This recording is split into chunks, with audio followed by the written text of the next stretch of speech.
Welcome back to another episode of Templars Talks. And now Elvira is back from holiday, so it's your good old team back in business. Well, half. I must say I'm happy with all the love you've been giving for the last episode. Bazak did a very good job in filling in. Nice. So cool. Yes, the only problem we had last time that I was talking about a festival, and I mentioned that festival name in the title of our podcast.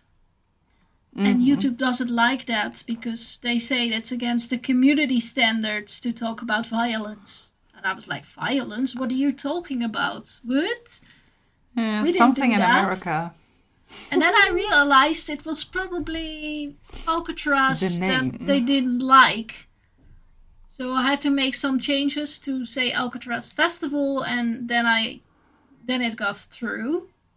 And I was like, okay, so good to know that is off limits, since we have a whole other episode where we have to talk also about this festival. So, like, Well, silly Americans, silly Americans. yes. All right.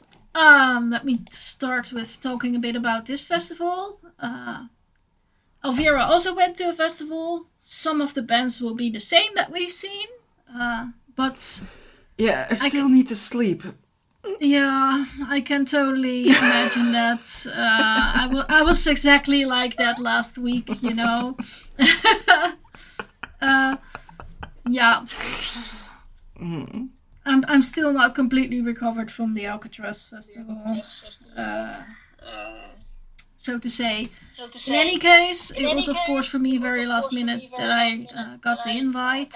But hey, let's go. Originally, I planned that weekend to be off for the birth of my nephew, but my nephew came a little bit early, so good for us. So this weekend was still free. Yeah. I chose about 5-6 bands to talk about every day because I literally photographed over 60 bands. And that is absolutely insane amount of bands to talk about. And yeah, I thought that might be a bit too much to go through if we don't want to keep you off for like 4 hours. So let's just start with day one. First of all, I arrived in this festival area and everything went like super smoothly to get in and everything. So nice. The festival area is super decorated. I mean, much more than any festival that I usually go to.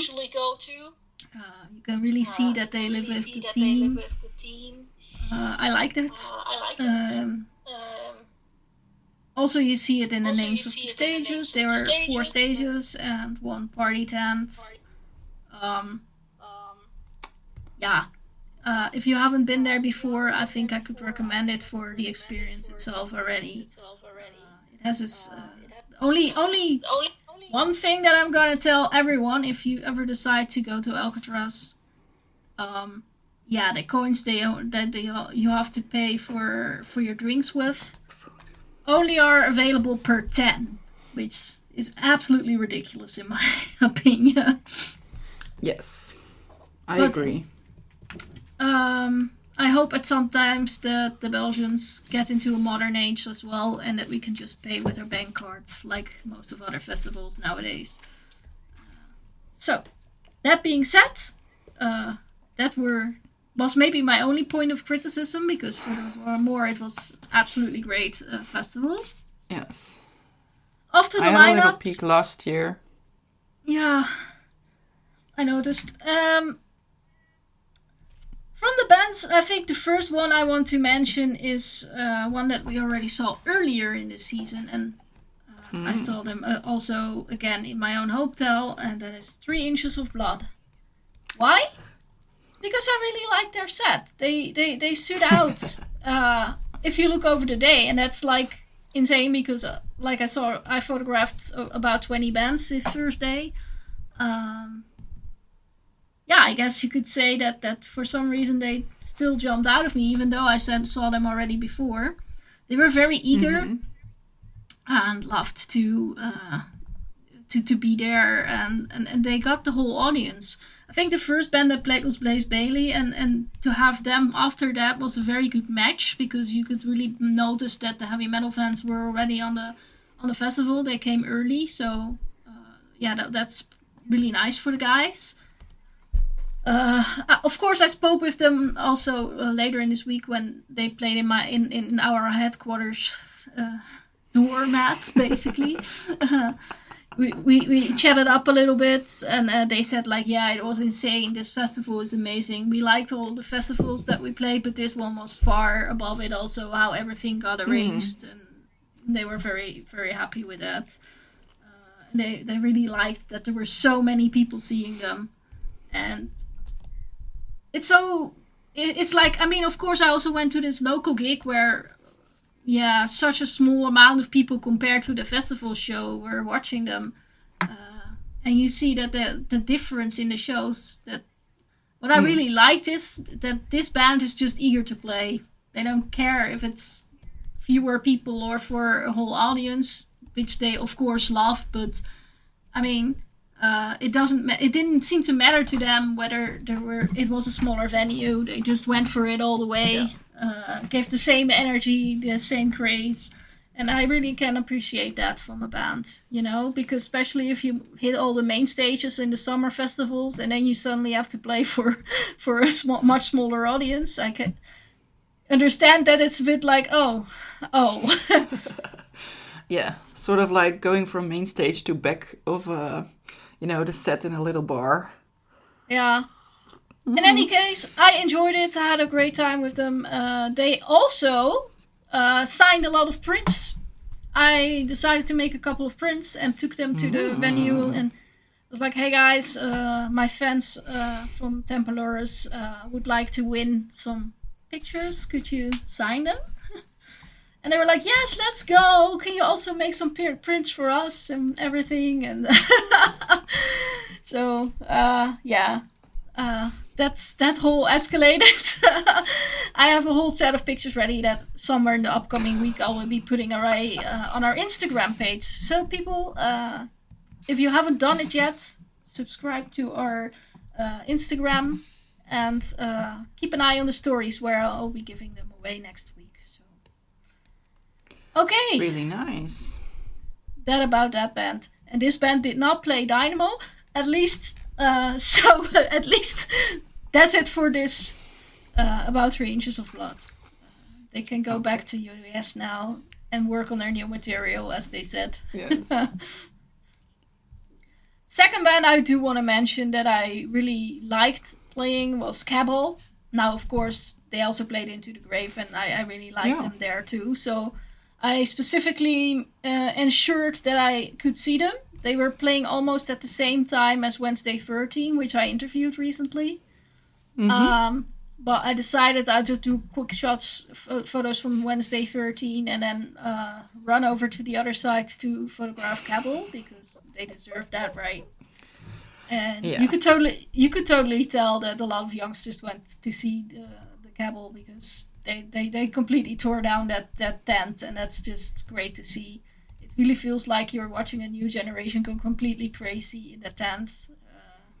I really like that. They totally delivered and lived up to the expectations, so good. Nice. Now, another favorite, Me and That Man. I mean, I think we can all remember last year when I was talking about how excited I was for seeing them in Inferno and how much I liked the show. Yeah, so that was also kind of happening here. I was talking to a colleague from South Africa at work about blues, because he's not really a metal person. And he knew that I went to this festival. I'm like, yeah, well, I even went to see some blues, you know? So he's like, oh, that's cool, this and that. I was like, yeah, I don't want to share it with you because that guy studied theology Me and that man might be blues, but that black metal vibe is still there. He started set with a songs called like "My Church Is Black" and further on played "Burning Churches" and such. So I was like, yeah, I was first thinking, okay, this guy likes blues, I can recommend Me and That Man, and then I was like, wait, maybe not. But yeah. It was nice to see that there were so many people enjoying them. The tent was really full. I could hardly get out afterwards. So I just decided to stay for the whole set there and skip the really two nice. other bands that came after I saw that. a lot of people cheering on Me and That Man. Me and That Hat. So I saw some stuff. It seems really interesting. I haven't heard it. I've listened to it. So, but it looks really interesting. And I read like that the show was really good as well. Not only the music, but also the show. Yeah, definitely. But not too heavy on the show, but still entertaining. You know, like.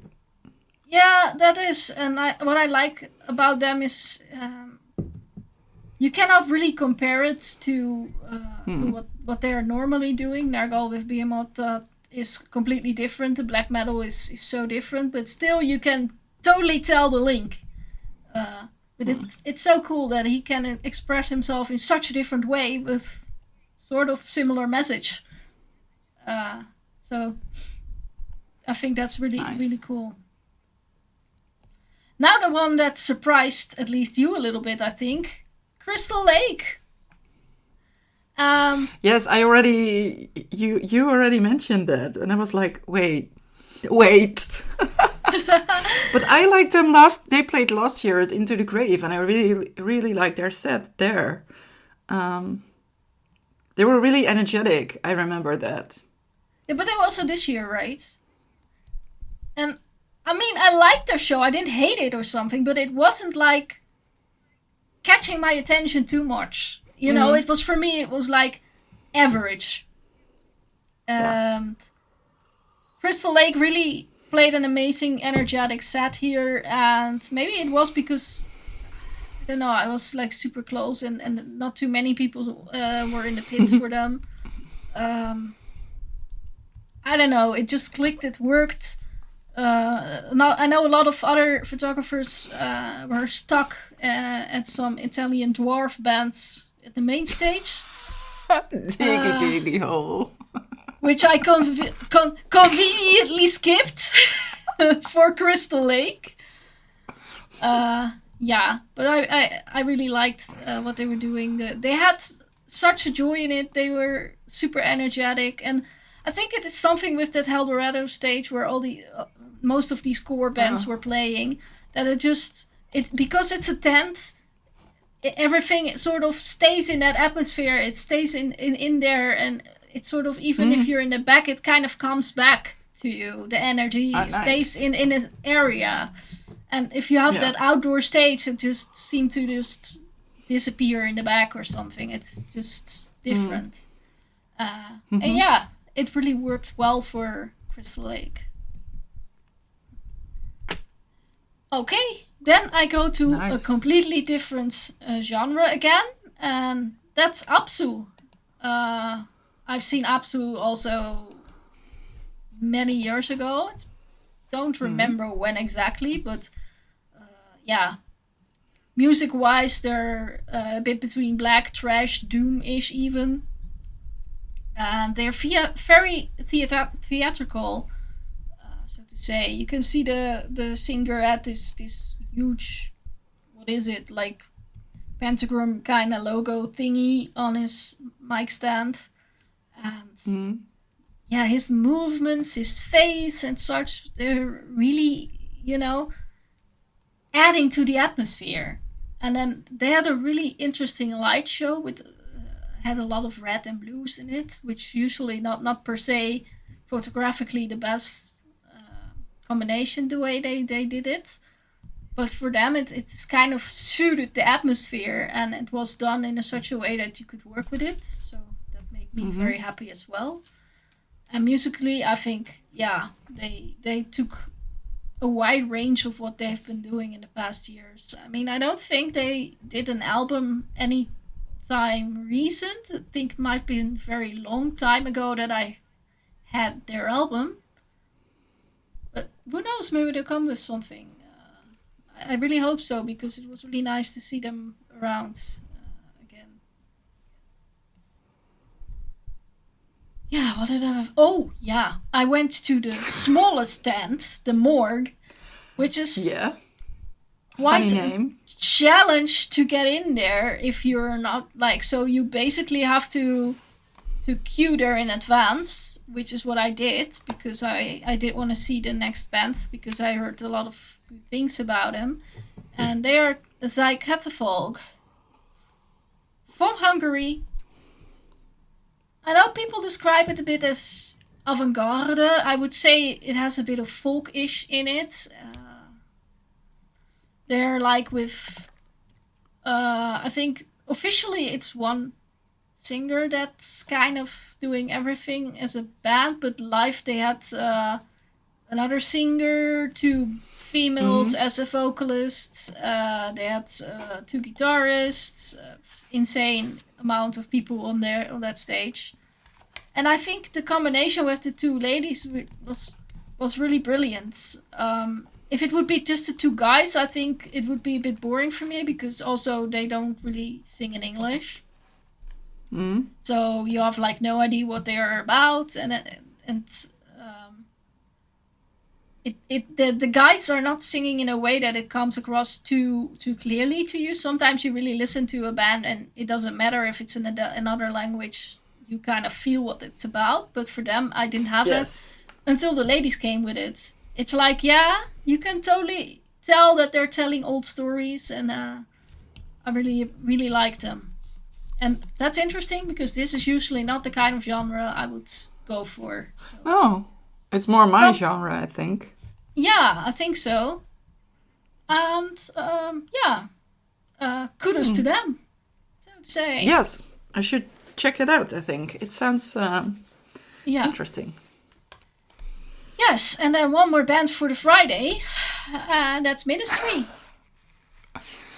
Oh no, you liked it. I mean, oh no. well, I mean, it's no secret that I always enjoy industrial metal. I also have quite a bit of history with Ministry. Not that I'm intensively listening to their music, not at all. But for many, many, many, many years ago, when they played in Tuska, it was raining severely. They were headlining. Only the front row was still full. The rest of the people kind of left, because I think at some point there was also hail. And I was just walking in the field, and at some point I decided to see what was going on, because almost everyone was leaving, and then I didn't see much movement on the stage anymore. So I walked to the side of where the last person was standing from the front row, and I go to the bar basically, and I grab it with my 2 hands, and I look over to the side, like, what's going on here? And then I look back, and who's standing right in front of me? Yes. It's the singer of Ministry, who decided it was a very good opportunity to give me a kiss on my forehead. And I was so like, what the fuck? Then I was like, did this just happen? And then he was, of course, gone already. And I was just like, huh? What? Insane.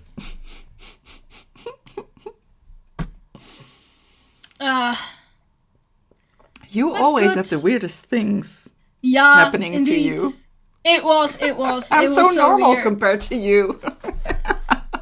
But hey, now I was standing in that photo pit, and of course there were some more people there taking pictures.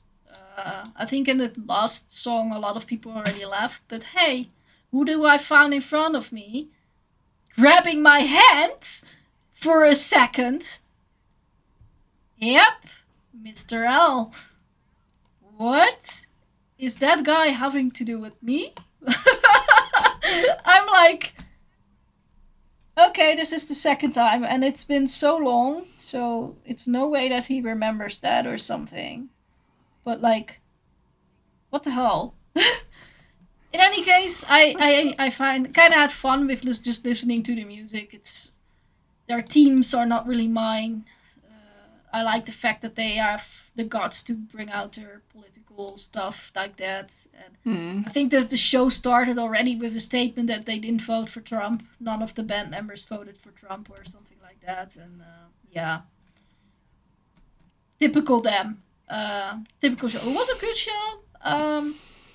I must say I would have liked to see them in the swamp, the bigger tent stage. They were in the Eldorado, which was a bit smaller.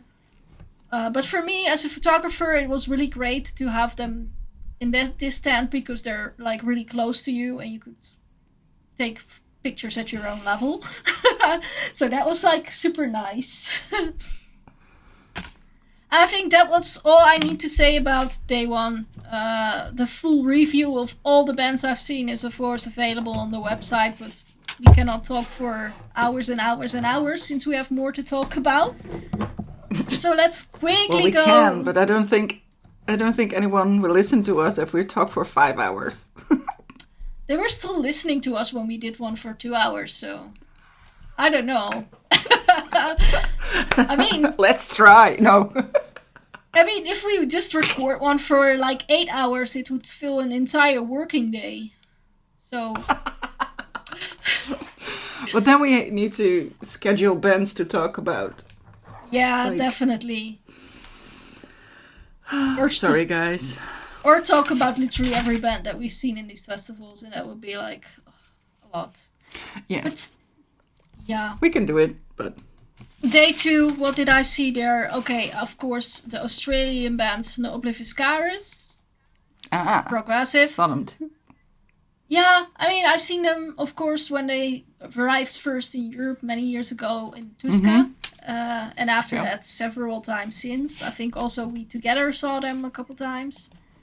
Yeah, they played a good show. I mean, the second day was much focused on the progressive side of music. They had a lot of prog bands. For me, it's always a bit like, okay, I can deal with one or two, but after that, I'm like, give me some core, give me some death, give me some black.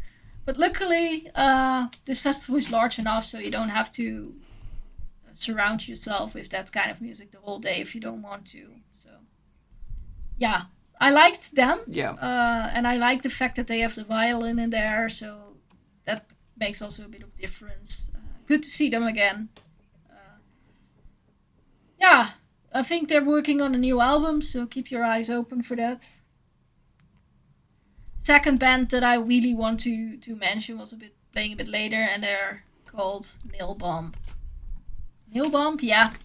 What can I say? It's Max Cavalera, and it's like, I don't know. But I was looking also at my pictures later on, and I was thinking, damn, Max actually looks really healthy. Like, he's glowing. He seemed to have some sort of spark in doing whatever he does, like, compared to some years ago, where he looks basically like almost dying.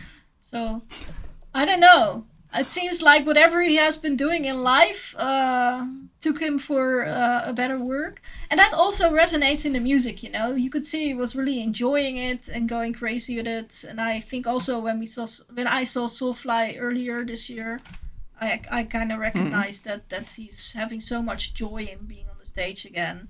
And of course, Nail Bomb doesn't have to do much encouragement for the crowd surfers to come. And just for the records, crowd surfing is not legal at this festival. Now, where did I hear this before this summer? Yeah. There was another festival that says it wasn't allowed to do the crowd surfing. But in this festival here in Belgium, Alcatraz, they were prepared for it anyway. So kudos. Of course, for Nail Bomb played, there was like a whole shitload of people coming crowd surfing. So I'm not even shocked. Did you see Nail Bomb as well? Did you? Yes. Did you like it as much as I did? Well, it is one of the 5 of my Friday. I'm not going to reveal anything else.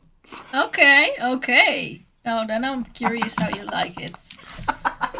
But since I see you laughing and smiling, you would not be surprised if you were positive about it.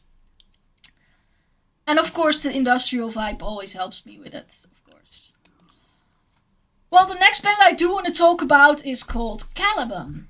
And unfortunately, this band I did not choose because I was like super positive about them. I mean, Caliban has been around for many years, metalcore. But I do want to mention that what I saw from them, I mean, please people know, I was like literally up front of them. Like they were in the El Dorado stage where you could basically be in their face when you take the pictures. And it felt like they were sort of acting an energetic set or something. It's like if they were leaning forward with their guitar, they know how to make it look like they're having explosions, but they're really doing it with low energy. If you see it up close, you can, I don't know, if they jump, it feels like they're doing it in slow motion, but the way they perform it, if you look from a bit further away, it looks like they're doing this super energetic. But I'm like, oh my gosh, these guys are cheating. So to say. Sorry, did you smoke something? Because I don't know. I hear funny stories from you today. Were there some guys standing next to you this day? I mean, God. I don't know. It's just, I was very disappointed in these guys. Also, you're getting older. Maybe it's. Yeah, and their music is more pointed towards a young audience nowadays. That also. And you could also hear that at the end they were going back to some of their older material that was much more aggressive than the ones that they have released more recently. So I don't know, maybe they're more into the Papa Roach kind of side now, rather than being the Caliban that they used to be. Whatever. I was disappointed. They're always called back from hell. Well, please go back to hell. I'm done with them. Oh, I You're laughing so much. Yeah, I had to laugh. I was at the festival this weekend, people, and my head still functions half. As most people probably know, I've been to a festival. But it was kind of funny because at some point I was talking to the drummer of Flesh God Apocalypse. Apocalypse, yeah. We were just, well, actually, a friend was more of the talking, but we talked about fans and how fans, in different parts of the world, they are a little bit more enthusiastic, or like the Brazilians, they are really outgoing, but also maybe the ones that fly to other countries. But then he said something about, but then you have those older fans, like, the ones who are 40 years and older. And I was like, the really old ones. And I was like, oh my God. Okay, thank you. You don't think I'm 40, but please, 40 and older and a festival. I mean, definitely, I think in the Netherlands at Alcatraz, and the same as the festival where I went, I think they're both these kind of festivals where you can go with your family, right? I mean, when I was at Alcatraz, I saw like children as well, but I just had to think about it. It was so funny that. Sorry. Doesn't matter. One band, I'll go on. One band that I was a bit more positive about when it comes to the metalcore is called Fit for a King. Now, I must say, the first I was standing there in a photo pit. I just photographed Doro, and I rushed back here because I was like, okay, I want to see this band. Made it on time before they started even. So I was standing there and like, the first couple of notes, I was like, oh my gosh, this is exactly how I like them to see with Chroma, who just recently released their second single. I was like, these two bands should be doing so well together. So the entire 3 songs I was photographing, I was thinking of Chroma when I was seeing them. I was like, oh, okay. But then again, even if you've ever seen Chroma, you know that Chroma isn't the most super active on stage. Not standing still, but not super active or something. Yeah, Fit for a King is, for the kind of music they make, very static. So that was interesting. But that, on the other hand, their music was kind of like super thick and rolling over the audience. So it worked for them. Because they had so much energy from the music itself. But I can imagine that, especially here also, it helps that they were in a tent. I think if they would be outside, it would have been harder for them to reach their audience like this. But I really liked their show a lot.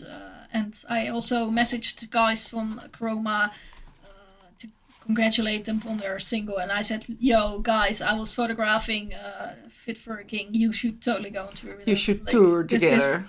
Yeah. I got a big cheer from them, and they said, like, yeah, we would be honored to be on the stage with them. The way they have been talking about it, I don't know. Maybe it will happen. Who knows? We'll see. But yeah, that's just that whole thing.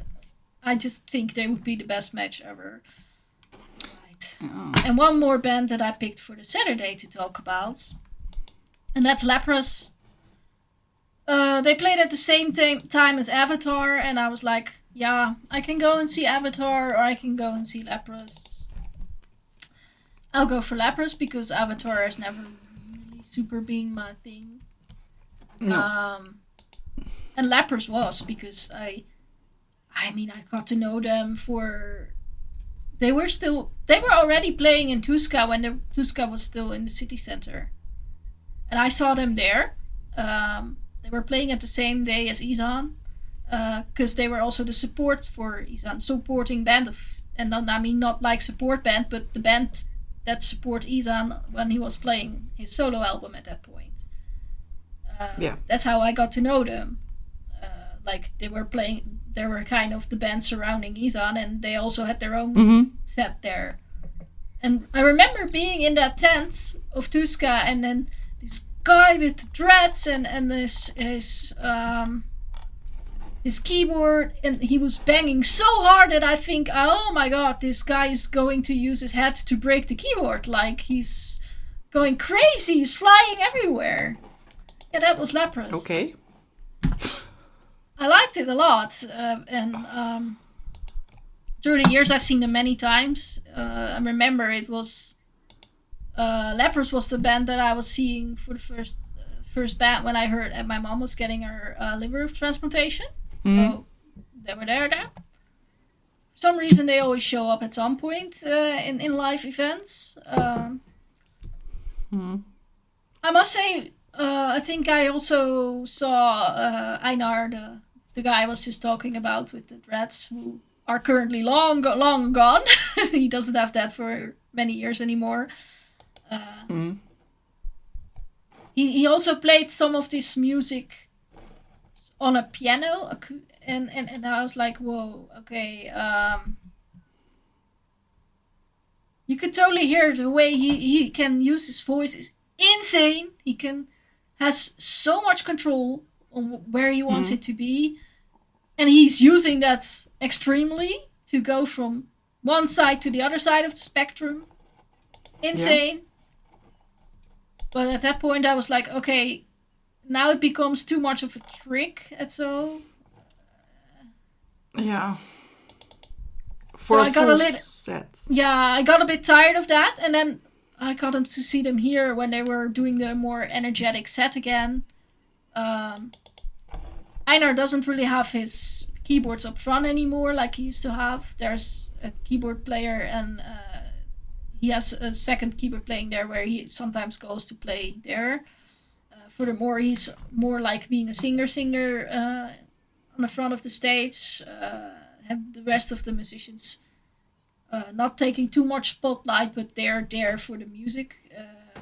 They're active, but they're not like the attention persons. And then I was like seeing this, and I realized, yeah, this worked. This worked. I kind of liked that set. That I was like, yeah, I didn't like the piano thing that Einar did, and now it feels like it comes back. So I did have to mention that to all of you. Right. And let's talk about the last day, Sunday. And I think I took 6 bands there to talk about. And the first band is from Spain. They're called Avulst, and they're making kind of death metal, but also a bit blackish in their looks and movements and whatever they did. At some point, they had skull cup with blood, and of course, they had to like put that fake blood all over the band members' faces and whatever. The guy jumps off stage to do the baptizing with blood on some of the front row people. At that point, almost all photographers left already, and I was still there. And I was thinking like, okay, I'm gonna take a picture of it. And then he looked at me, and I was like, no, no, do not do that. No way. Die. Like, I kind of ran a little bit backwards, and he was just like, okay, sorry, I wasn't gonna. Then he climbed back on the stage and poured all the leftover on his body and such, whatever. It was so cliche, but it kind of worked. I had a lot of people who saw me in the photo pit writing me messages afterwards. Even got a picture of someone who saw me working in the photo pit there at that point. So, yeah. Everybody was very, very enthusiastic about this band. And I liked what they did, but to me it was a bit cliche here and there. But definitely one that people talked about. So, had to mention that. The second one is a Belgian formation, and they're called Bark. Oh, I missed them. Yeah, the thing is, I've had their albums before, I think. Some album before, many years ago. I think I saw them before, never per se been sticking around that long. But I really liked their performance. It was like super active, in your face. Definitely standing out for me. I was like, okay. Why have I been avoiding this band for so long? I don't know. Maybe because it's not the most stereotypical thing I would listen to. But that's okay. Sometimes it takes a while to click. And sometimes a band also needs to grow before they make that connection. I only heard them because I had to edit some photos because I had a slot to deliver my edits. Yeah. That is why I missed out on Bark. But it was loud, what I heard. But I also believe they had a lot of people attracted to they played the small stage. But I believe it was really full and, circle pits all the time kind of band. Yeah, it seems like they're really. I heard it was very enthusiastic. Yeah. Now the next one is the one band I've been very enthusiastic about already before, and that was, I think, when I saw them in Inferno last year. I think back then they were one of the top bands of the festival that I've seen, and then I'm talking about Gorea. Oh yeah. Yeah, it's interesting. I mean, of course, I already liked them back then. I was very positive about that performance. They're from Portugal. Black metal. Masked.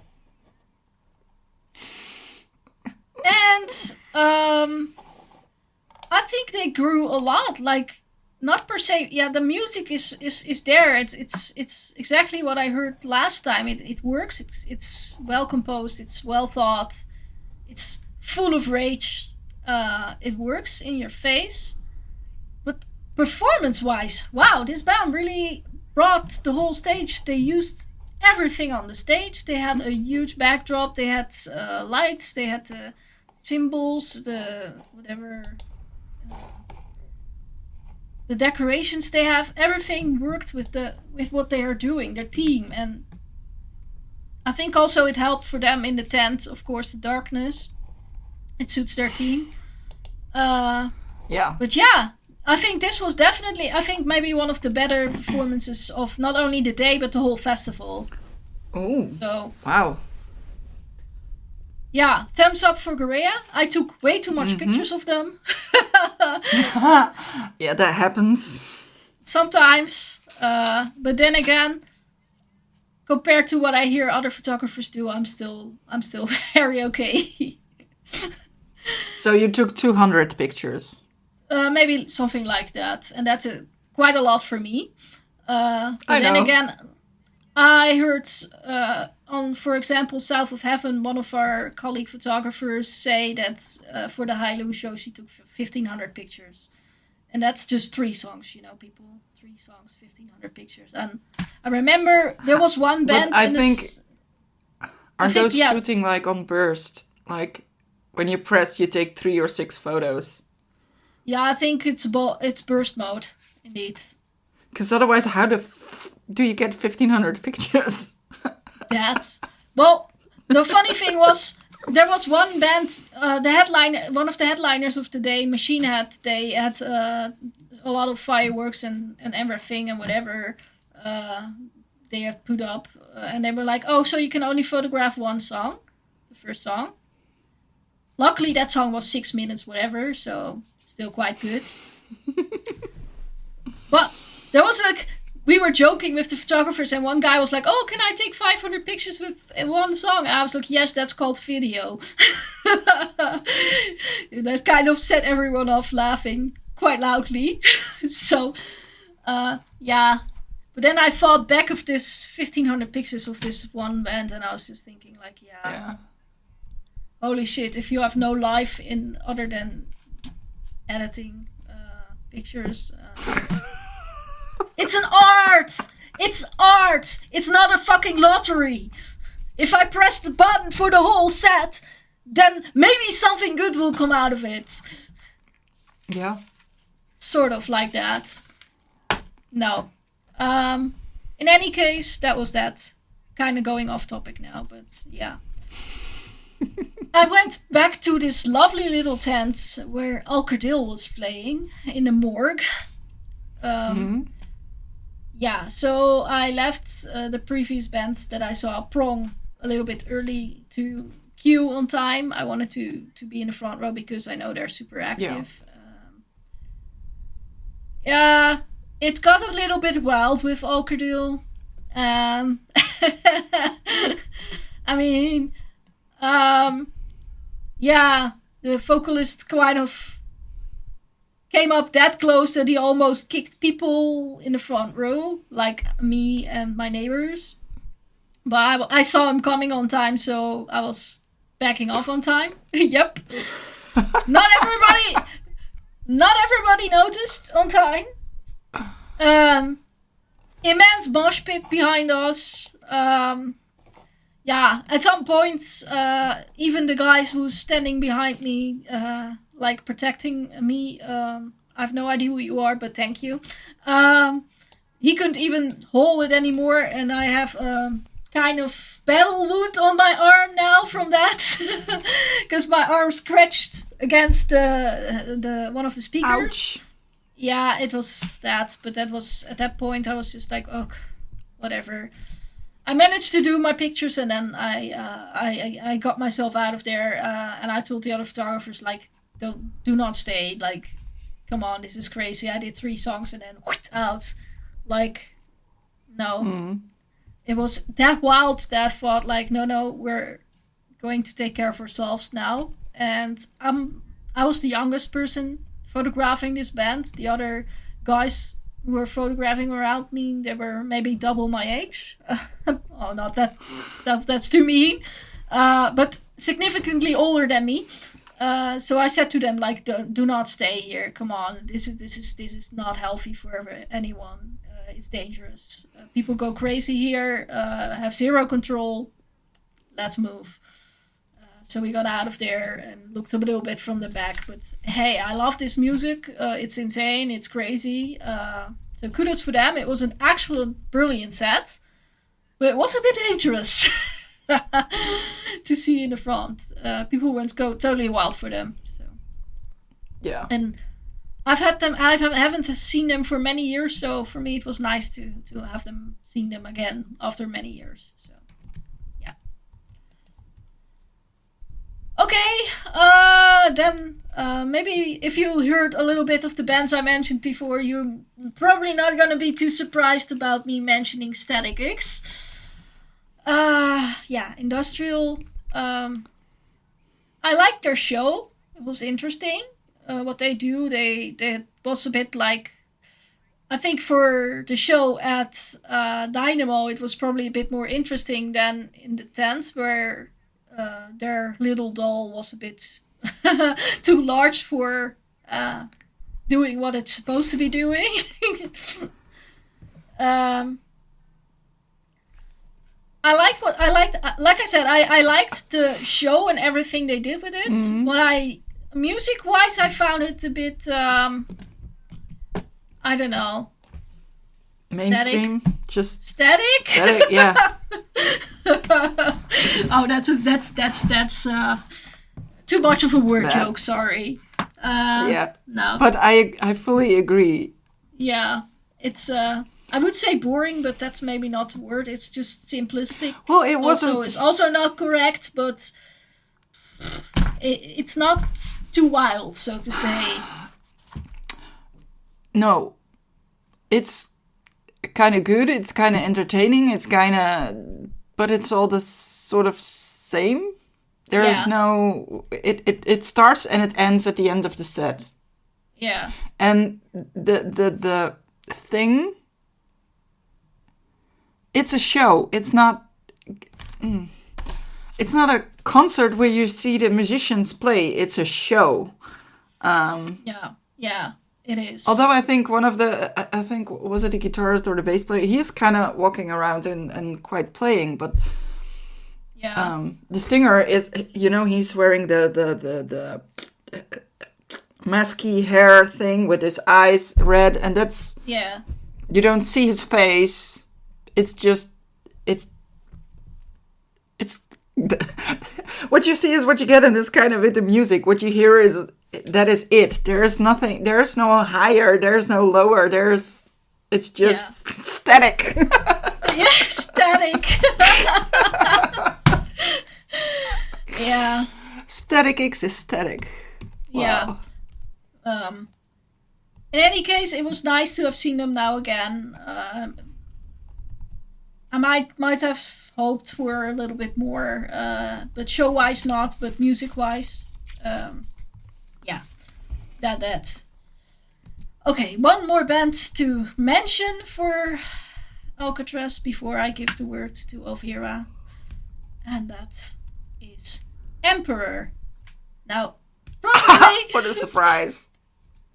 Elvira is totally not surprised for me picking them, because I completely scolded her out once for when Emperor, after many years of not existing anymore, decided to return to the scene to do a couple reunion shows. And one of them was at Tuska. Like mentioned, this is a legendary black metal band that has been away for I don't know how many years. Like super legendary, people flew from all over the world to come see it, and somebody decided to stay somewhere in the backstage and not come and photograph this band. Oh my fucking god. I will never stop scolding you for that, sorry. I know, I think we told the story here like a couple of times. Yeah. Already. So, but I saw the show. Yeah. just Now from you a can. distance with a beer in my hand, or maybe some Finnish spirits, networking. Yeah. But actually, it was kind of funny because I know the guy who does the light for Emperor, and I was Yeah. kind of texting him about you. He said, "I'm about to go on stage." I say, "Oh, my friend is there. She's so gonna come at me again." Yep. Totally. So I told him the story, but I said he wasn't doing the lights back then. But I said I saw the show. The lights were yellow and blue, and a lot of white. That's all I remember. But I've seen the show. Yeah. Well. But how were they? They had some sound issues, so to say. That's very much a pity. I mean, I noticed also. I mean, Jurgen Munkeby from Shining is being part of their touring formation for a long time now. Doing some vocals as well as some keys, and I noticed also in this set that he's taking a larger role in providing vocals than ever before. And something was wrong with I don't know what exactly technically went wrong, because obviously I've been also busy taking pictures in the 3 songs that we have. But then the whole cloud of smoke came onto onto the stage, and kind of where Jurgen was standing. I see Izan walking towards him, and both of them kind of disappearing behind the smoke, but from the angle that I as a photographer I can see through it. But from an audience point of view, it's impossible. And I see Munkeby like, fucking doing it. And Izan being like, yeah, I was already wondering what the fuck is going on, you know? They were like, both a bit annoyed with their sound issues. That's so funny. Sorry. Yeah, you could totally see the expression of anger with both of them, being like, fuck this, frustration. Yeah. But in the end, it got a little bit better, and I mean, I've watched the entire set from them because Emperor, I like them, so I always like to watch it. Must say, I at some point walked towards the back of the tents because I was preparing to rush to the other side of the field for the last band. And I must say I really enjoyed seeing them once again. I like the way it's really interesting to see that Munkeby gets a bit of a bigger role vocal wise. Kind of hard to explain, and I think if that only makes sense if you've seen the band before, because officially Munkeby is, I think, not officially part of the band. I don't know if they took him in. I think not. I think he's just live officially, but kind of part of the furniture by now. I kind of like seeing that he is more getting this vocal duties on there, because Izan is really focused on what he is strongest in, and then Munkeby can provide a good backup on that. I think the whole comes out so much like there's almost an extra layer of the sound in there, and that's interesting if you're so used to hearing the songs from back in the days and you still hear the song growing through the years, even though the band's not really actively recording music and such. So, yeah, that's one small detail that I noticed about these sets that I really needed to share with all of you. And, that kind of concludes, I think, my story, because, Machine Head was one song, and Craziness, and then I thought, bye-bye, time for me to drive home. So unfortunately that meant that I didn't see Rotting Christ anymore, but I was exhausted. The weather was extremely hot. I was completely dehydrated, tired, and fucked up. So I was like, nope, time to go. Yeah. I'm getting old too. I'm not over 40 yet, but... I know, I'm the old one. I'm getting there. Yeah. So yeah. That being Alcatraz, I'm not going further much in my 3 Inches of Blood adventures other than I've already shared with you on day 1 about Alcatraz. Remember, there will be a giveaway in Instagram. And furthermore, let's talk about Dynamo. I knew that. So, yes, let's talk about Dynamo Metal Fest in the Netherlands. Just this weekend, just got back. 3 days. And of course, you talked about like 5 bands every day, so I have to do the same sort of. So I start on Friday. There were only 5 bands playing.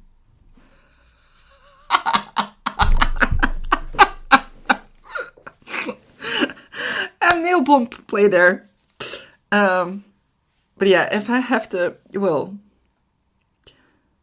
there must be one that is your least favorite, and that was Neil Bomb.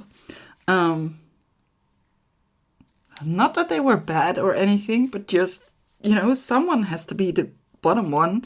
They did get a crowd started. It was fantastic to see him on stage again. I think the energy was quite right. Although I must say, apparently, I was, for like most of the festival, I'm with the media team and I was allowed to photograph a little bit more than the rest. Which sometimes meant because there were so many photographers, I went in on like the 3rd song and stayed for the 4th. But apparently Mr. Cavalera didn't like it. I took like 5 pictures when he came to the front. I was waiting at the side. He came to the front, took a few photos. He walked back to the drum riser, got a bottle of water and threw it at me. No way! Which hit me. No way! Oh. But it was actually quite nice because it was fucking bloody hot. And I thought, okay, you don't like it. You could have said so. I mean, I believe we asked every band, and like even Gojira said, fine, whatever you want, no problem. Some bands said, well, not this song or not, they said something, but we didn't hear anything from Neil Bomb, so... But it was actually really nice because it was so fucking hot. But that was Neil Bomb for me.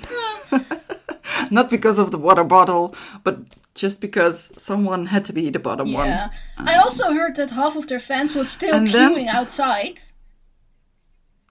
Yes. So that doesn't help. It was no. Although I also knew people that were waiting before the doors opened, and they were really fast inside. So I don't know what went wrong. I don't know. It's just that every time I went to this festival, this exactly same thing happened. So people should also be aware that if you come for the first band, that you have to be queuing much up front, because this happens all the time, like every year almost. So yeah, it is what it is. I don't know. I was with a few people and they were already all the time inside before the first band played. I don't know. I'm not saying there wasn't a queue, but... Yeah, I literally saw people complaining they had to waiting for 1.5 hours before they got in. Yeah. So, yeah. But then again, if you're that serious about seeing the first band, then better be on time. It really sucks. I know. Yeah. But, so then there are 4 bands left, and I don't know how to make a decision. I think my 4th is Fear Factory. Oh, yeah. Great show. I did saw them too, but I was so disappointed in them. I thought it was also a bit standard. Static? Yeah. It's just Fear. It is Fear Factory, but it wasn't bad. Yeah, exactly. I just I liked it. hoped I liked it a little bit more than Nail Bomb. they did throw a water the thing bomb. is, a lot of people like Nail Bomb because a lot of people like them because it's Max Cavalera. Yeah, But yeah. not only a name. It's not about the name that's on stage. It's about the Yeah, music. true, If true, I true. talk about a band and his son, yeah, okay, but doesn't matter how it sounds, how the show is, how I don't know. So if I have to make a decision, I will put Fear Factory a little bit higher because the show was awesome. They had so much energy. They had so much. They delivered. Did you give them Red Bull? Because they were They had kind energy, of like yeah. without any energy at Alcatraz, so. Mm. Huh. No, yeah, they had a good day maybe. Or just a bad day at Alcatraz. And then, yeah, that's maybe possible too. But then I don't know how to choose. I think Paradise Lost or Mastodon. I don't know. I will put them in the same spot. Because, we talked about Paradise Lost and giving a show, and it was not that amazing as they did in Into the Grave, because I think they were playing a little bit more. They were like closing that day, and it was dark. This time they played in the full sun, which with their kind of music is a little bit weird, I think. Yeah, makes sense. A little bit depressing music in sun is weird, but I loved it. They all seem to had a lot of fun in it again. Yeah. And the sound was really good. The audience was already, well, I think that was due to Nail Bomb, the first Circle Pits and Crowd Surfers. There was the same with Paradise Lost, actually. Kind of weird, but it was. Yeah. There were like a few moments, I think, where it was a little bit more wild. But yeah, Mastodon, I like their music. It's a little bit more stonery. I'm not sure if you like it. I do. I did like their set. So I can't really choose between the two because they're so different. Yeah. Well, you didn't have to rank them. I didn't ask that. No. And then the top one was Opeth. I saw that coming from far, far away. Far. I could still see that coming when I was still in Belgium.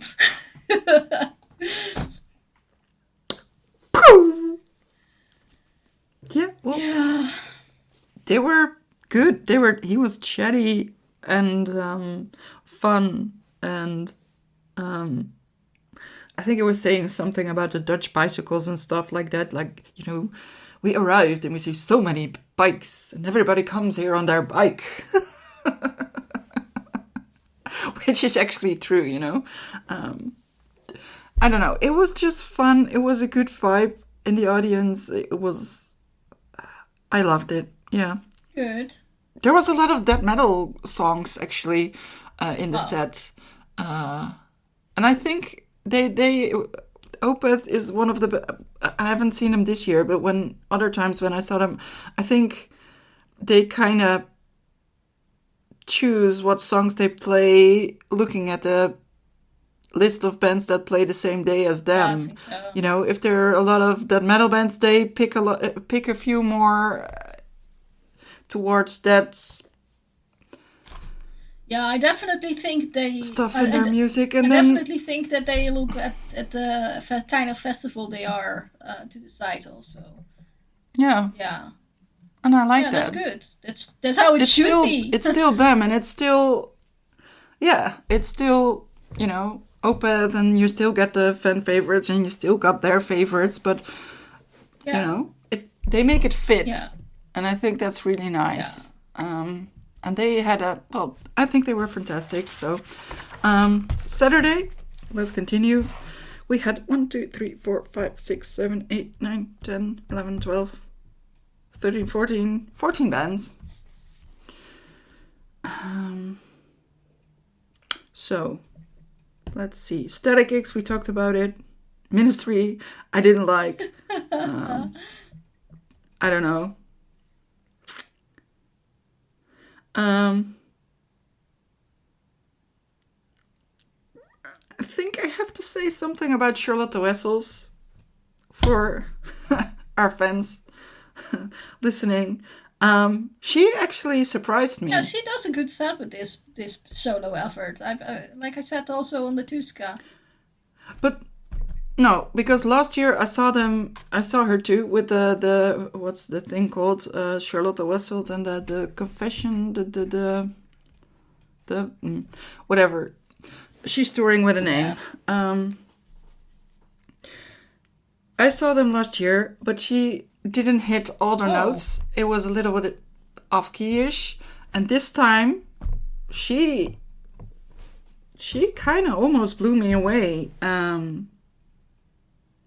And I liked it because I saw you at Tuska, and I saw some other people with their like butterfly wings. You talked about it, but she was wearing something else, and there was like a little mic stand with all sunflowers, and the others were wearing a little bit of yellowish, orangish colors, and it was just really nice. And I think it was, even though it was on the main stage, I think their music, it's not the most metal. No. They're more like intimate rock. Yeah, I don't know. It's not. Yeah.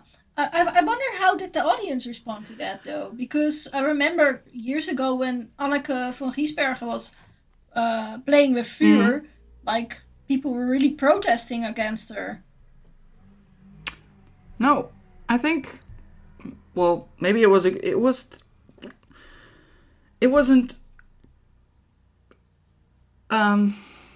was still not everybody inside, so I think maybe people came later. But the people that were there, I think, I saw a lot of audience sang along with their songs. Oh, that's good. It was quite full. It was not empty spots or anything. I think the audience really liked it. I think she really gave a good set. So that's why I have to say something about it. She kind of blew me away with the band. It was really nice. Good. And then Obituary. I have to say something about Obituary because it's one of those bands that's like sort of a house band for Dynamo Metal Fest. They were always there. But it was kind of fun because one of the photographers, we got like 6 inflatable crocodiles because they're from the part in America where they have crocodiles a lot. So we threw them in the audience. And one of the photographers went on a inflatable boat to take some photos on the crowd surfers, taking crowd surfing to the next level. So in other countries, it's forbidden to crowd surf. And we just, we throw in inflatable crocodiles to crowd surf on and inflatable boats to go crowd surfing with your camera on the boat on the hands of people. But the guys from Obituary, it was near the end of the set, I think, and the guys from Obituary, they were like, what the fuck is going on? This is actually amazing. They seemed to quite love it, and yeah, it was fun. So I have to mention them. They played a great set as well. I don't think they ever not play. No, exactly. They're always delivering. Yeah. I have to say something about Throne. I don't know if you said something about it. But I wanted to see them, but they disappointed me. I skipped them because I saw them in Tuska. They really disappointed me. I didn't like anything. I don't know if I didn't get in the vibe of them or... I don't know. It was... They gave me a feeling of nothing.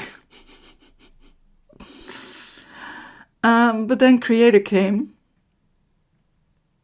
Yeah, and Creator also. And Creator was Creator. Always stable.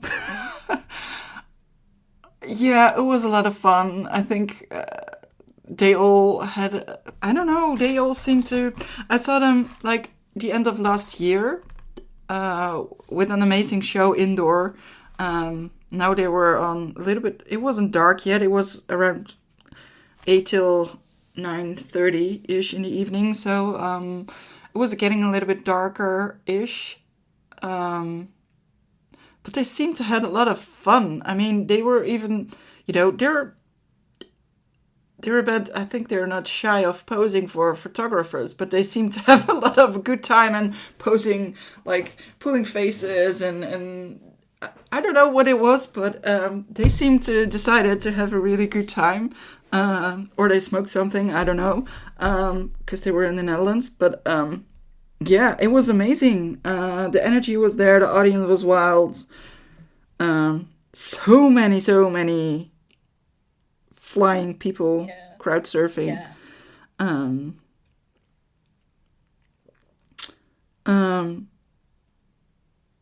And I think even what the vocalist, he said something like, yeah, this is the part where I usually address the audience that there need to be more crowd surfing, because there hardly will be any crowd surfing up to then. But now I don't know what to say because you're already doing it. So, shit. Yeah. Like, shit. I don't know what to do right now. And then there were like more and more crowd surfers. Yeah. I was actually still in a photo pit trying to take a photo because I just came in. But I had to help, like we talked about it, the catch crew. I had to help them because it was wild. There were so many crowd surfers. And that seemed to be, the guys on stage loved it clearly. And I think that, I don't know, the vibe from the audience and the band was on spot. So I think it was the best of the day. Also, With Them Temptation was really great. And in between of them, they played Sirenia. It was kind of dark, but I think the audience really, really liked it. They played, I didn't know them before. They play a little bit more like, I had to think about a little bit more like industrial vibes there. Not sure how to describe it. It's more, I think you might like it, actually. Sirenia? No, I didn't like them per se when I saw them last year in November. I saw 3 bands back then, and I had them at the last place. Oh. But it also... Okay, I thought maybe... They were also having too much of that... maybe it depends on... female-fronted old guys kind of audience there, so it was kind of that. Yeah, no, it was not there. Yeah. But I have to say, of course, after them, With Them Temptation played, and I think that's maybe in line. Yeah. I think Sirenia is a little bit more like the more brutal version of With Them Temptation. Yeah. And after Creator, I think it was a nice flow from Creator to With Them Temptation. Mm-hmm. Yeah. There needed to be a bit of a bridge there. Yeah. I think they built a bridge. Yeah. And then With Them Temptation, they're Dutch. I think they played... I think one of their first festivals was maybe Dynamo in the Netherlands. So they had a lot of memories. I think I heard like in 2026 they will be around for 30 years. Or 2007, 27, 26. Anyway, they will be around for a very long time. So they were happy to be on that stage. They had a really good show. I loved their... they had a LED wall. And they had, like Creator. They had those big inflatable... dolls. And then With Them Temptation had like pillars on the stage. But it seemed to be one with the LED wall. So that all sort of came alive. I really loved it. Really nice touch. Yeah, good show. Yeah. Then the Sunday, and I didn't make a list because I just came back, but 5 bands. 1, 2, 3. Yeah. Well, let's start with Neo Oblivious Skies. I quite liked them. They delivered a good set. I kind of, yeah. It's just nice with the violin. And it wasn't the only band that they with a little bit different because Rivers of Nihil had a saxophone, so that was kind of fun too. Yeah, I saw them also, indeed.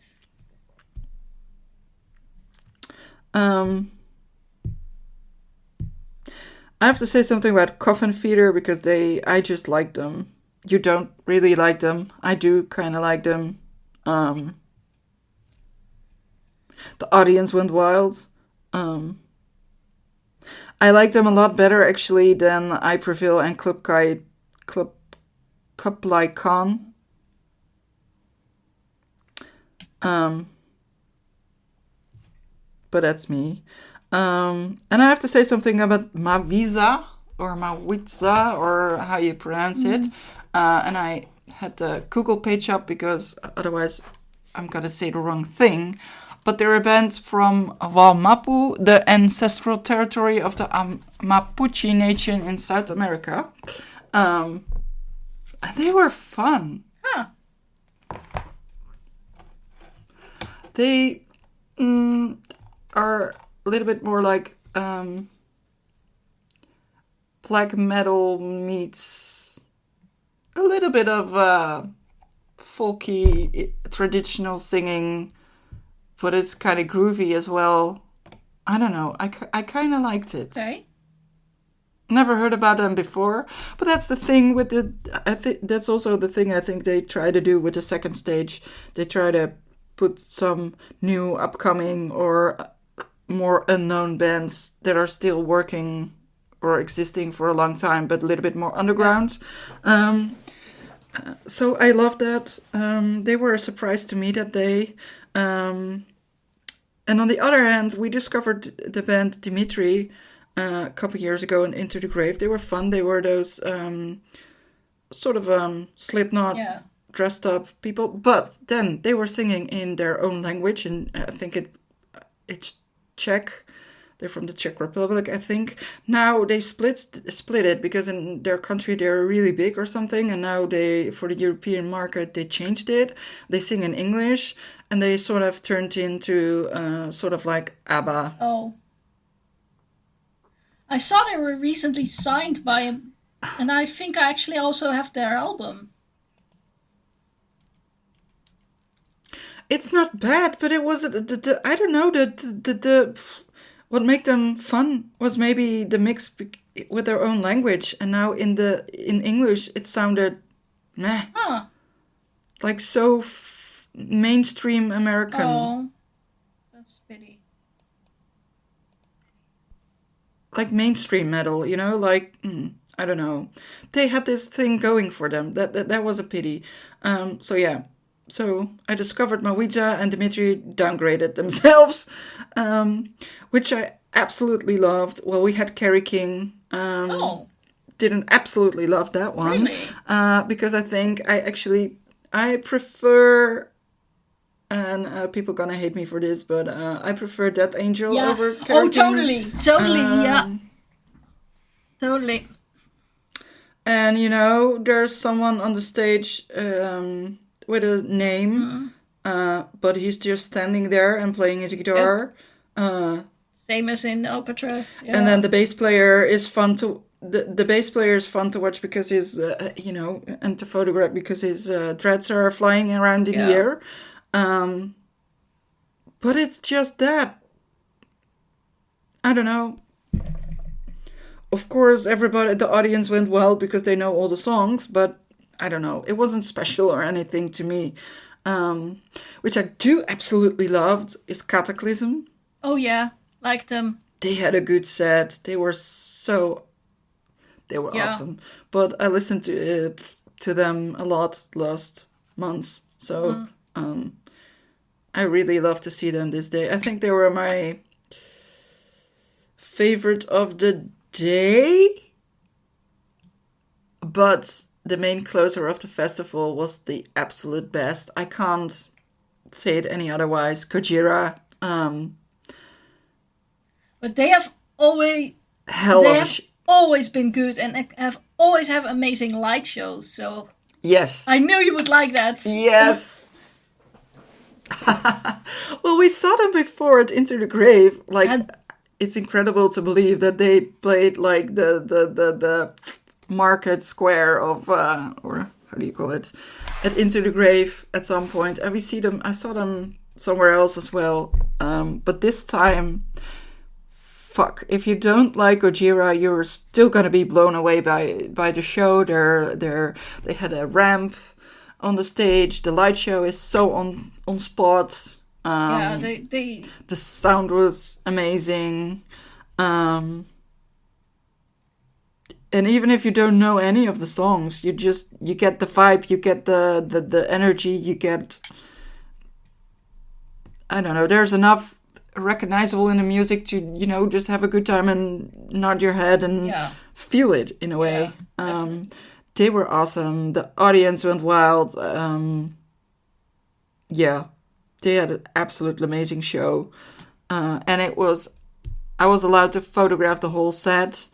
So I stayed in when everybody left for a little bit. I went first to the front of house to take some nice overview photos, and they had like pyro, a lot of songs. Yeah, true.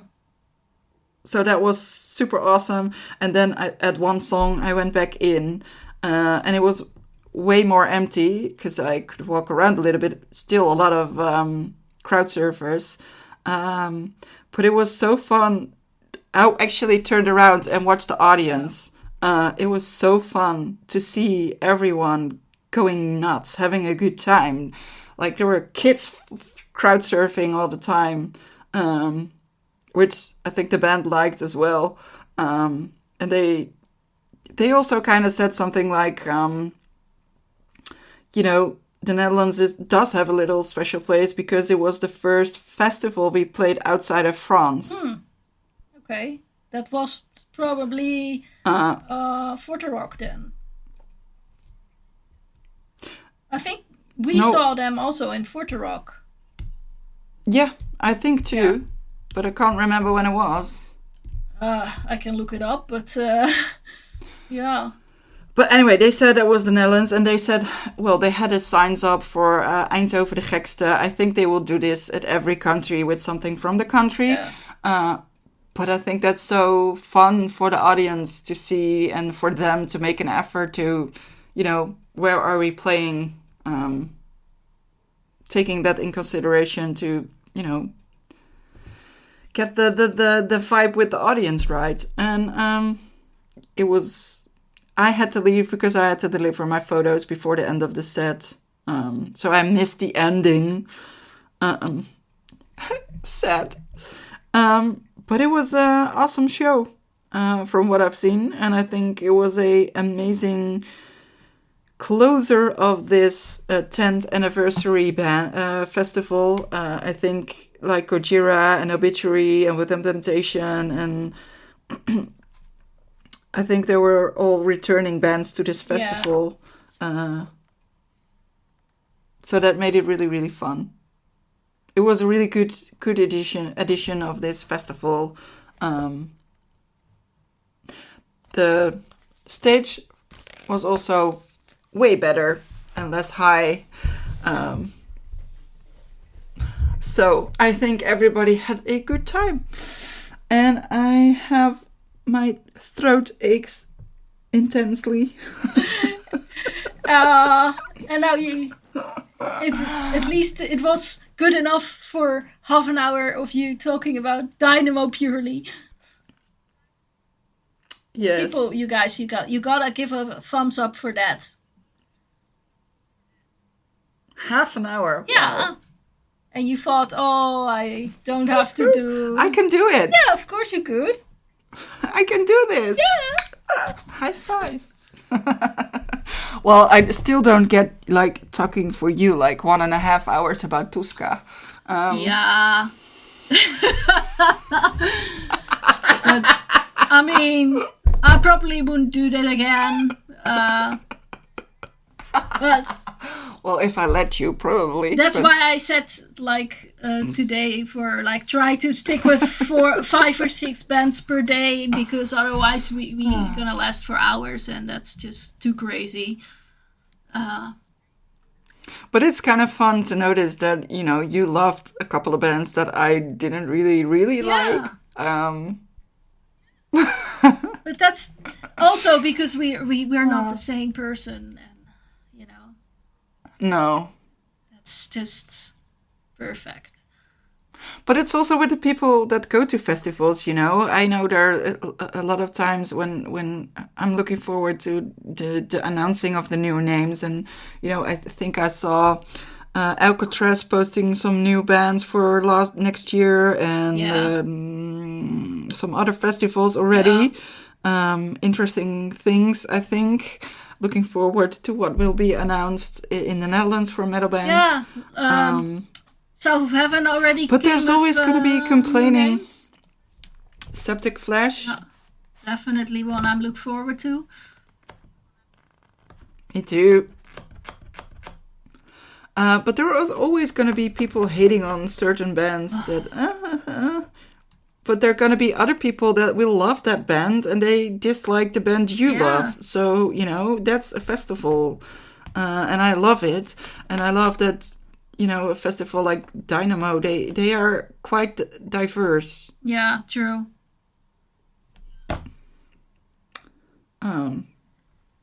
So there's a little bit for everyone to discover, and exactly. Yeah.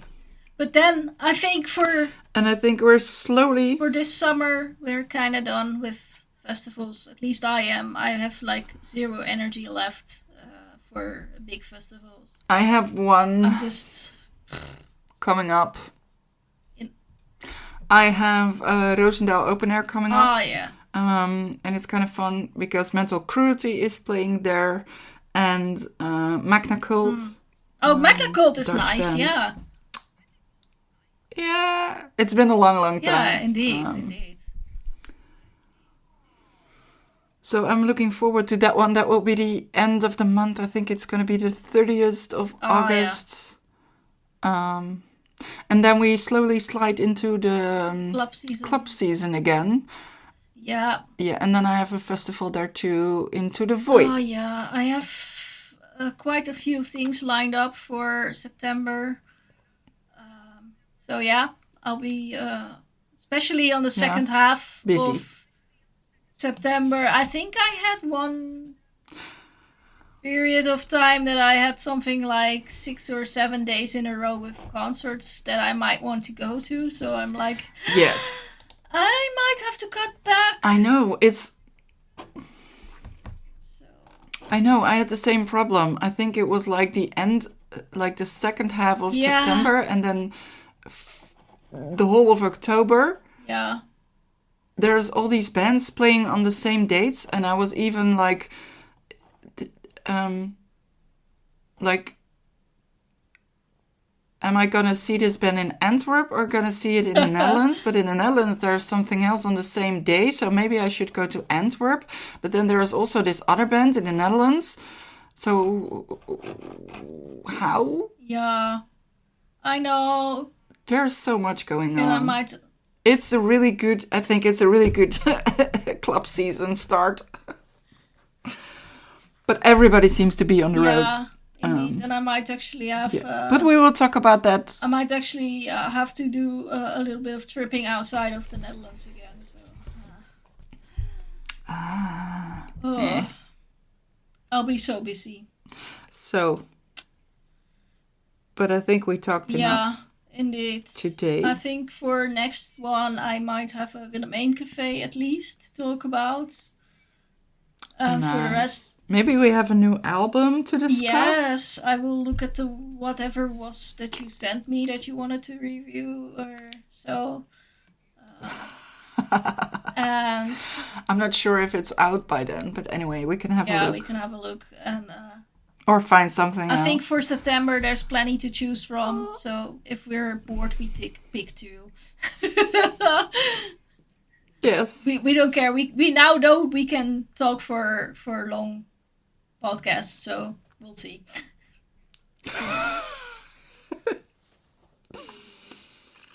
So are we gonna close this one, or do you still want to do highs and lows and? No, I might want to say quickly that I've been listening on the playlist to shows from the Pink Pop archives.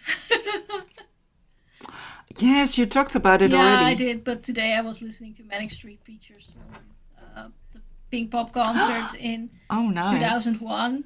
And after that, I watched the Anouk set from 1998. So I was like, yeah, let's go and look a little bit at all these oldie gigs. Yeah. So why not? Cool. Just because I can, so to say. Yeah. But furthermore, I've been neglecting my albums until I'm done with Alcatraz and everything that comes from that, because I have a lot of requests for pictures still that I have to go through, and I need to quickly do prints before they get picked up. So that, and after that I'm busy going into albums and planning some interviews maybe again. So that's all. Nice. Yeah, I think after that we can safely say that we're gonna close it off. People, please like, subscribe, leave a comment, whatever you need to do. You know how it works. Cheer a little bit for Elvira being back on the talking, and yeah, I guess that's it. Time to say goodbye. Bye. Yes. Bye.